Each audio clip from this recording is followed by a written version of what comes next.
Au nom du Père, du Fils et du Saint-Esprit. Amen. La paix de Jésus soit dans votre maison, sa paix et sa joie. Alléluia. Nous lisons le Saint-Évangile selon saint Marc, chapitre 6, versets 17 à 29. Que ta parole, ô Jésus, rentre dans mon esprit, que ma bouche proclame ta parole et que mon cœur l'accueille. Amen.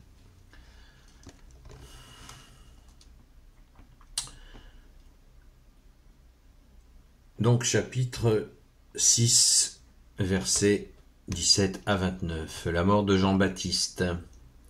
Il faut savoir qu'Hérode avait fait arrêter Jean-Baptiste et le gardait en prison enchaîné pour l'affaire d'Hérodiade, la femme de son frère Philippe qu'il avait épousée, car Jean disait à Hérode « Tu n'as pas le droit d'avoir la femme de ton frère ».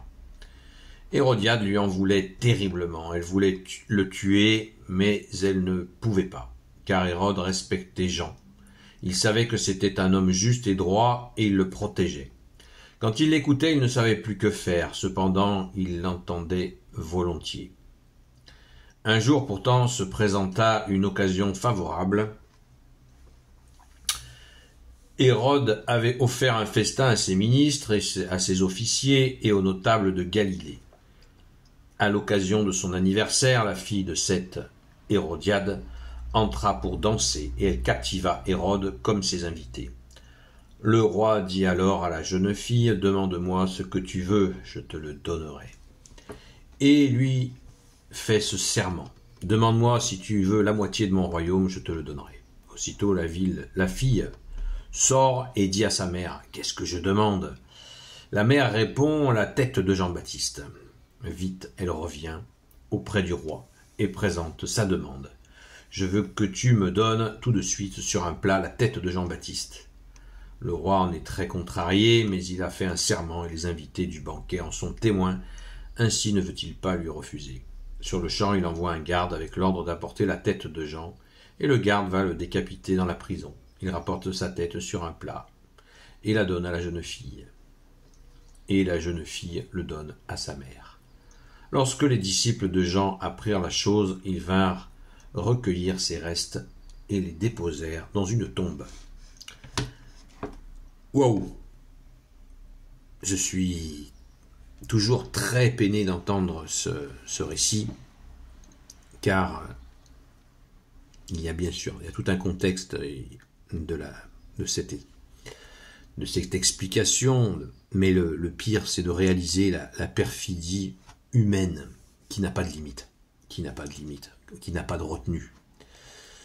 Hérode devait être certainement un peu bourré pour avoir fait accepter un tel truc, une telle horreur. Et on voit la perfidie, la rage, on voit comme le non-pardon peut aller loin des fois, puisque ça nous est dit.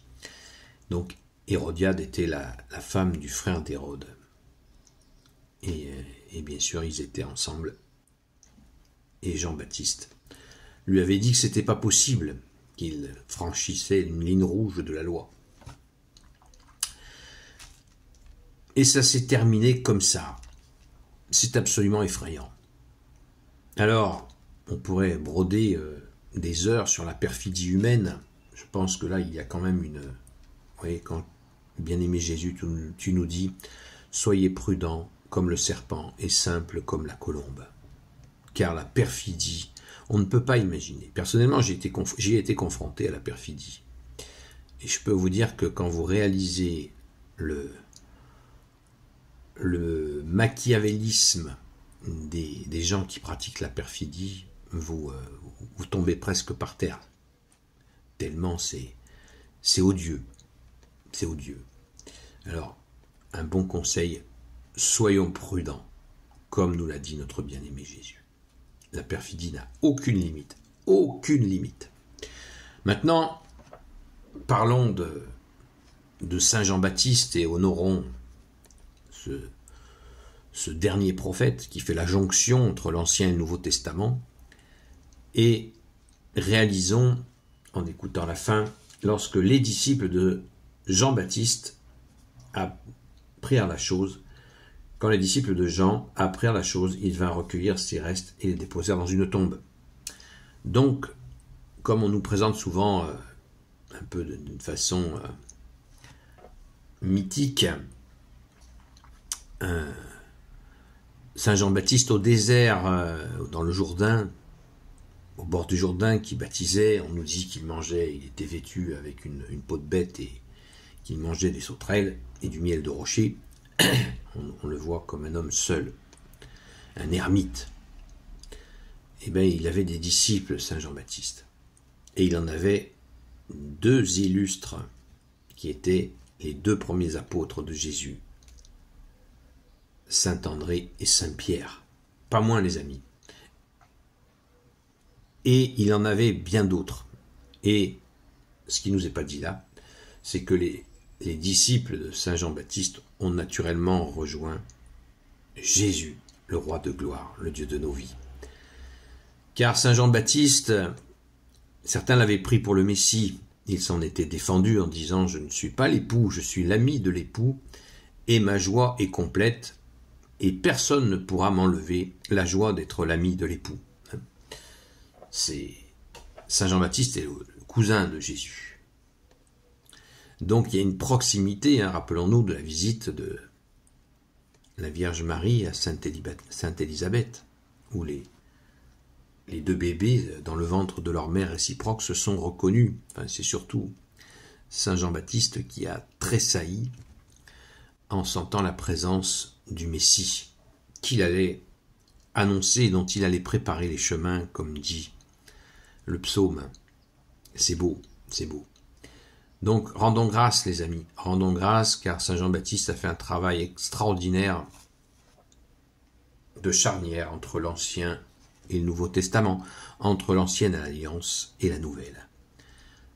Et cela nous montre aussi que les disciples de Saint Jean-Baptiste étaient des gens qui étaient préparés, qui se préparaient à la venue de Jésus.